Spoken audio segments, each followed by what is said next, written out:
Hello guys, welcome और welcome back to my channel. My name is Saurabh and I am third year MBBS student. And यार ये video काफ़ी important होने वाली है सारे नीट 2026 के नीट एस्पिरेंट्स के लिए, क्योंकि इस वीडियो में बताने वाला हूँ कि अगर तुम आज से स्टार्ट करते हो, अभी से स्टार्ट करते हो, तो तुम्हारी अप्रोच कैसे रहनी चाहिए एंड तुम्हें सारे सब्जेक्ट्स को कैसे अप्रोच करना है। एंड ऑल्सो एक और चीज़ की कब तक तुम्हारा सिलेबस खत्म हो जाना चाहिए और कितने मॉक टेस्ट लगाने, कब मॉक टेस्ट लगाने एंड कैसे उन्हें एनालाइज कर रहे हैं, सब चीज़ों पर बात करने वाले हैं। तो इस वीडियो को शुरू करते हैं। देखो, अब स्टार्ट करते हैं बायो से। हम ऐसे चलेंगे कि बायो पहले करेंगे, देन केमिस्ट्री, देन फिजिक्स। मतलब इस वीडियो का ये पैटर्न होगा कि पहले बायो के बारे में बताऊंगा, फिर केमिस्ट्री एंड देन फिजिक्स। देखो, जो बायो का पूरा सीन है, बायो कैसे तुम्हें करनी है। अब बायो वाली चीज़ें वो प्रॉपर एनसीईआरटी से करने हैं। इवन दो सारी चीज़ें एनसीईआरटी से ही आती हैं, तुम्हें सारी चीज़ें एनसीईआरटी से ही पढ़नी है। बाहर के नोट्स, बाहर के मॉड्यूल्स वगैरह कुछ नहीं पढ़नी है। एंड तुम्हें एक रफ आइडिया देता हूँ कि तुम कैसे अप्रोच कर सकते हो। देखो, बायोलॉजी का जो सेट वन है, like for example you take these chapters first. तुम 2 से 3 दिन इन चैप्टर को दोगे तो ये चैप्टर हो जाएंगे। देखो, जैसे लिविंग वर्ल्ड है, बायोलॉजी क्लासिफिकेशन है, प्लांट किंगडम है, एनिमल किंगडम है, मॉर्फोलॉजी ऑफ फ्लावरिंग प्लांट्स है, एनाटमी ऑफ फ्लावरिंग प्लांट्स है, स्ट्रक्चरल ऑर्गेनाइजेशन है, microbes in human welfare, organisms and population, ecology, biodiversity. इन सब चैप्टर्स को अगर तुम 2-3 दिन भी देते हो, 2-3 दिन भी तुम एक चैप्टर को देते हो, तो तुम आराम से 1.5 महीने के अंदर तुम पूरा ये सारे चैप्टर्स कर सकते हो। और बाकी जो हमारे दूसरे चैप्टर्स और सारे चैप्टर्स हैं इनके अलावा, वो तुम आराम से 7-8 डेज पर चैप्टर अगर दो तो 5-6 महीने में तुम्हारे वो सारे चैप्टर्स भी हो जाएंगे। अब बस ये नहीं करेंगे कि सिर्फ बायो पढ़ रहे हैं, साथ साथ केमिस्ट्री और फिजिक्स भी पढ़ेंगे साइमल्टेनियसली, हम उसे कर सके। अब देखो, तुम्हें क्या करना है बायो में। तुम्हें प्रॉपर तो पहले एनसीईआरटी बेस्ड लेक्चर्स लेने हैं, उसके बाद तुम्हें एनसीईआरटी को थॉरली पढ़ना है। देखो, तुम्हारी जो भी कोचिंग हो, तुम जहाँ से भी पढ़ रहे हो, वहाँ से लेक्चर्स लेना बहुत ज़्यादा इंपॉर्टेंट है। तुम सीधे एनसीईआरटी पर आओगे, तुम कहीं ना कहीं लैग बिहाइंड करोगे, तुम कहीं ना कहीं you will not understand some things जो एनसीईआरटी में लिखी है, जो बिटवीन द लाइन्स चीज़ें होती है, तुम वो समझ नहीं पाओगे। तो इसलिए अपने को पहले एनसीईआरटी बेस्ड लेक्चर्स लेने, फिर एनसीईआरटी को थॉरली पढ़ना है, फिर पीवाईक्यू सॉल्व करने हैं। एटलीस्ट 2019 से 2024 तक के पीवाईक्यू कर लेना, 2025 तक के पीवाईक्यू भी कर लेना। And highlight PYQs in NCERT yourself. देखो, जो तुम्हारे पीवाईक्यूज आ रखे हैं, तुम जब देखोगे उन पीवाईक्यूज को, यू विल सी कि वो एनसीईआरटी की लाइन से ही उठ के आए हैं। एंड इसलिए हाईलाइट करना इंपॉर्टेंट हो जाता है उन लाइन्स को। तो इसलिए हाईलाइटर उठाओ, अपनी एनसीईआरटी में जो लाइन्स लिखी हुई हैं, जो पीवाईक्यूज के फॉर्म में आई हुई हैं, उन्हें हाईलाइट करो। इसके बाद तुम्हें क्या करना है, तुम्हें एनसीईआरटी बेस्ड क्वेश्चन सॉल्व करने और शीट सॉल्व करनी है। मतलब एनसीईआरटी की टीपीपीज, एनसीईआरटी के क्वेश्चन सॉल्व करने, जो तुम हमारे सौरभ नीट ऐप पर कर सकते हो। एंड इसके बारे में आगे बताने वालों, तो एकदम ट्यून इन रहना। ये काफ़ी इंपॉर्टेंट होने वाले तुम्हारे लिए।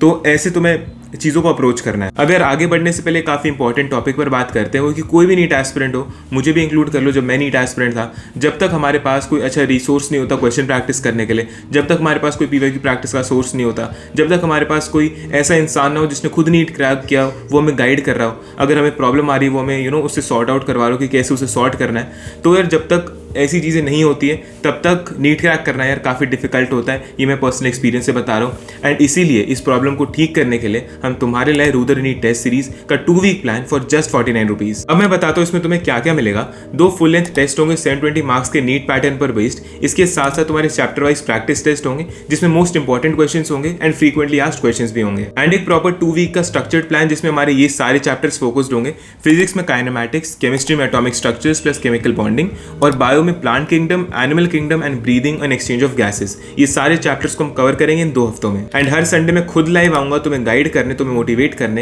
एंड तुम्हारे कोई भी डाउट या क्वेरी हो उसे सॉल्व करने। एंड यार, अगर तुम नीट की प्रिपरेशन अभी स्टार्ट कर रहे हो, तो तुम्हारे लिए एक बढ़िया लॉन्च पैड यही हो सकता है। एंड सारे लिंक्स डिस्क्रिप्शन में दिए हुए हैं, तो अभी जाकर सौरभ नीट ऐप को डाउनलोड करो and let's make this 2 weeks count. अब हमने बायो के बारे में बात तो कर ली, लेकिन अब स्टार्ट करते हैं हम केमिस्ट्री से। देखो, अब केमिस्ट्री से तुम्हें कैसे डील करना है, कैसे तुम्हें उसे ठीक करना है, इस पर बात करते हैं। देखो, केमिस्ट्री के ये कुछ जो चैप्टर्स हैं, लाइक जो फिजिकल के चैप्टर्स हैं, जो इनऑर्गेनिक के चैप्टर्स, ऑर्गेनिक के चैप्टर्स हैं, इन्हें हम सेट 1 में लेंगे और इन्हें 5 से 10 दिन के अंदर खत्म करेंगे। देखो, फॉर एग्जांपल जो फिजिकल केमिस्ट्री है, उसमें मोल कॉन्सेप्ट और स्ट्रक्चर ऑफ एटम हम 7 दिन के अंदर खत्म करेंगे, ईच ऑफ दीज चैप्टर्स। मतलब मोल कॉन्सेप्ट 7 दिन में और स्ट्रक्चर ऑफ एटम भी 7 दिन में। इसके साथ हम इनऑर्गेनिक केमिस्ट्री पर आते हैं, पीरियोडिक क्लासिफिकेशन और केमिकल बॉन्डिंग। हम पीरियोडिक क्लासिफिकेशन 5 दिन में खत्म करेंगे और 8 दिन में खत्म करेंगे केमिकल बॉन्डिंग। इसके बाद ऑर्गेनिक केमिस्ट्री में आईयूपीएसी और जीओसी, 4 से 5 दिन आईयूपीएसी और 10 दिन जीओसी को तुम्हें देना है। एंड इस फ्रेम ऑफ टाइम में तुम्हें इन सब चीज़ों को कंप्लीट करना है। जो हमारी इनऑर्गेनिक केमिस्ट्री है, उसमें पहली चीज़ होगी हमेशा लेक्चर्स लेने। दूसरी चीज़ अपने को करनी है वो है कि एनसीईआरटी लाइन बाय लाइन तुम्हें रीड करनी है। अब NCERT line by line read करना काफ़ी इंपॉर्टेंट है, क्योंकि बायो और इनऑर्गेनिक केमिस्ट्री कहीं ना कहीं थोड़ा लिंक बनाती है। क्योंकि बायो में भी सारी चीज़ एनसीईआरटी की बुक से ही आती है, टेक्स्ट वाइज आती है। और इनऑर्गेनिक केमिस्ट्री में भी सब चीज़ें टेक्स्ट वाइज आती है, लाइन वाइज आती हैं। इसके बाद अपने को क्या करना है वो है एनसीईआरटी के एग्जाम्पल्स, एंड ये मस्ट डू में आते हैं। इसको मैंने रेड से मार्क कर रखा है, ये मस्ट डू है, तो मैं एनसीईआरटी के एग्जाम्पल्स करने ही करने हैं। इसके बाद आते हैं एनसीईआरटी के इनटेक्स्ट क्वेश्चंस, जो इनटेक्स्ट क्वेश्चंस है वो भी तुम्हें साथ साथ करने हैं, वो भी मस्ट डू में आते हैं। फिर आते हैं प्रीवियस ईयर क्वेश्चंस, जो तुम्हारा एक मेंटालिटी बनाएंगे कि क्या मैंने जो पढ़ा है वो रेलेवेंट पढ़ा है या नहीं पढ़ा है, या फिर जो पढ़ा है वो मैं अप्लाई कर पा रहा हूँ या नहीं कर पा रहा हूँ। तो तुम्हें PYQs कम से कम 2019 से 2024 तक के करने ही करने हैं, that is also must do. And also अगर तुम्हारे पास एक अच्छा सोर्स नहीं है क्वेश्चन प्रैक्टिस करने का, तुम एक अच्छा सोर्स ढूंढ रहे हो, तो रुद्र बैच हमारा जो है, रुद्र नीट टेस्ट सीरीज वाला बैच, उसमें तुम एनरोल हो सकते हो। एंड वहाँ से तुम एनसीईआरटी के अच्छे क्वेश्चंस प्रैक्टिस कर सकते हो, DPPs है वहाँ पर, तुम वो सब प्रैक्टिस कर सकते हो। अब आते हैं हम साथ साथ ऑर्गेनिक केमिस्ट्री में। देखो ऑर्गेनिक केमिस्ट्री में तुम्हें क्लास नोट्स पढ़ने हैं अपने, उसके बाद एनसीईआरटी को हाईलाइट करना है। अब यार एनसीईआरटी को हाईलाइट करने से पहले क्लास नोट्स को काफ़ी अच्छी तरह पढ़ना होगा। इसके साथ साथ अपनी एक रिवीजन कॉपी बनाओ। अब रिवीजन कॉपी तुम्हें कैसे बनानी है कि सारे जो तुम्हारे नेम्ड रिएक्शंस हैं, जो एक वन लाइनर कॉन्सेप्ट्स होते तुम्हारे, वो सब चीज़ें एक ही कॉपी में लिख लो सारी। इसके बाद तुम्हें PYQs करने और गुड एनसीईआरटी बेस्ड क्वेश्चंस करने हैं, जो वही तुम्हें हमारे सौरभ नीट ऐप पर मिल जाएंगे, तो तुम वहाँ पर एनरोल कर सकते हो। अब हम बात करते हैं फिजिकल केमिस्ट्री और फिजिक्स, इन दोनों को हम साथ में रखेंगे क्योंकि कहीं ना कहीं लिंक करते हैं, कहीं ना कहीं सेम जैसे हैं। तो हम पहले फिजिक्स से स्टार्ट करते हैं। अब देखो, अब आते हैं फिजिक्स पर। फिजिक्स को करना एक काफ़ी महाभारत सी होती है, काफ़ी बड़ा काम होता है सब नीट एस्पिरेंट्स के लिए। मेरे लिए भी काफ़ी बड़ा काम था उसे करना, लेकिन यार अपने को फिजिक्स को करना ही पड़ेगा। फिजिक्स के अपने जो बेसिक चैप्टर्स हैं, जैसे work power energy, rotational motion, force and laws of motion, kinematics, इनको अगर तुमने स्ट्रॉन्ग होल्ड बना ली यहाँ पर, तो तुम्हारे लिए फिजिक्स कहीं ना कहीं ईजी हो जाएगी, क्योंकि यही काफ़ी टायरिंग टॉपिक्स होते हैं, टायरिंग यूनिट्स होती है फिजिक्स की। तो इन सब पर काफ़ी अच्छी होल्ड बनाना है हमें। एंड कैसे होल्ड बनाना मैं बताता हूँ। अब देखो, तुम्हें पहले लेक्चर्स लेने हैं अपने। अब बट लेक्चर्स लोगे तो काफ़ी इंपॉर्टेंट फैक्टर आता है नोट्स बनाने हैं। जो भी क्वेश्चन सर या मैम करवाएं क्लास में, उन सारे क्वेश्चंस को अपनी कॉपी में नोट डाउन करो, उन क्वेश्चंस को साथ साथ करो, क्लास के बाद उन क्वेश्चंस को करो। अब देखो, तुमने क्लास ले ली, उसके बाद तुम्हें अपने नोट्स रीड करने हैं।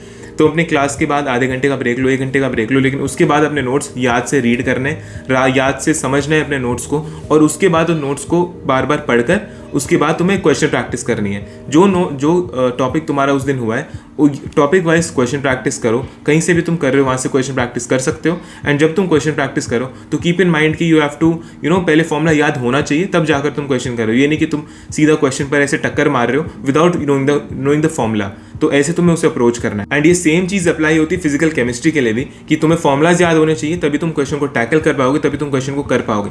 That's how we should move, and that's how everyone should approach physics and physical chemistry.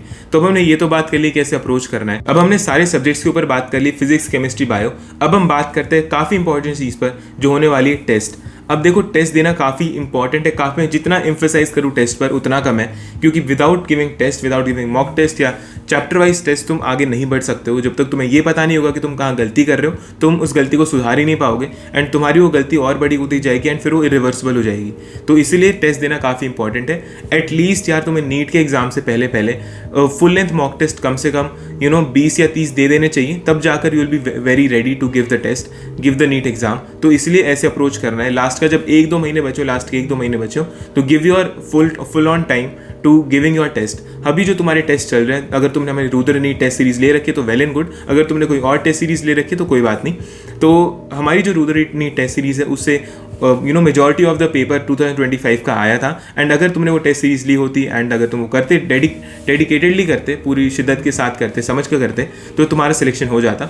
And अभी भी हमने टेस्ट सीरीज रिलीज़ किए फॉर 2026, तो उसे तुम जाकर बाय कर सकते हो, तुम उसे जाकर अटेम्प्ट कर सकते हो। तो इसके साथ इस वीडियो को एंड करते हैं। मैंने सब चीज़ें तुम्हें बता दी, जो मुझे लगा कि इंपॉर्टेंट है तुम्हारे लिए बताना, जो तुम्हें जानना इंपॉर्टेंट है वो सब बताया। कैसे बायो, केमिस्ट्री, फिजिक्स को अप्रोच करना है, कैसे टेस्ट देने, कितने टेस्ट देने हैं, और क्या टेस्ट में करते टाइम तुम्हें क्या देखना है। तो इसके साथ इस वीडियो को एंड करते हैं। तुम्हारे कोई भी डाउट या क्वेरीज हो, मुझे कमेंट बॉक्स में लिख देना, मैं जल्दी रिप्लाई करने की कोशिश करूंगा, या मुझे इंस्टाग्राम पे मैसेज कर सकते हो। So keep hustling and keep studying. Good bye.